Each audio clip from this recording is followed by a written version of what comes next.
Hi, this is Roger. Thanks for dropping by. Just a quick video today. It's like meeting an old friend, but I'll do that in a minute.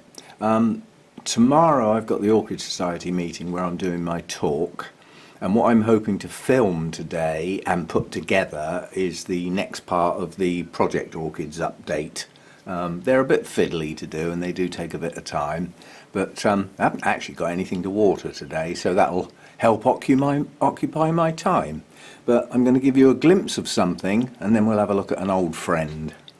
And the glimpse is in between the dendrobiums. It's not properly open yet. We'll come back to that. Again, I'm looking forward to that opening properly.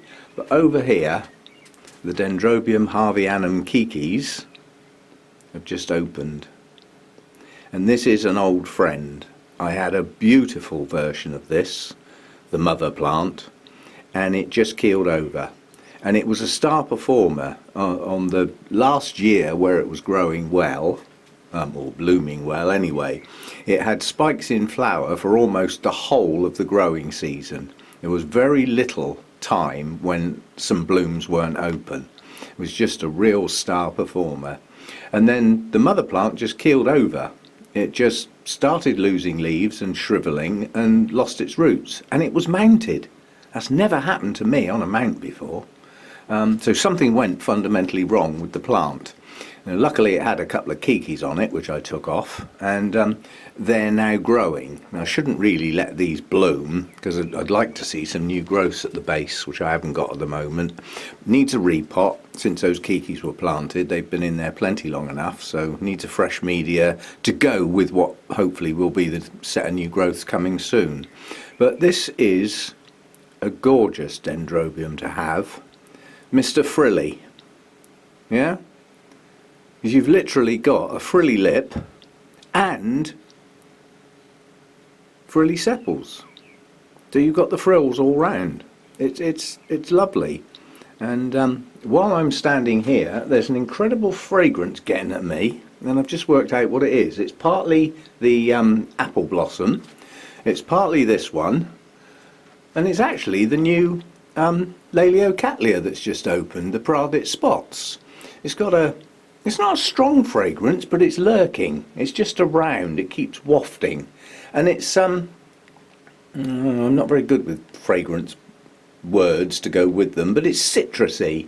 It's a citrusy fragrance, and with the smell of the freesias from the apple blossom and the strange smell from the coleogeny, that's very difficult to describe. It's a sort of musty smell. I always think it's got like a hint of stables, you know, where people keep their horses and there's lots of straw around. I don't mean the poo smell, I mean that sort of stable-y type smell. Anyway, they're all mixing together at the moment, and yeah, I've only just opened the door, so it seems quite strong at the moment.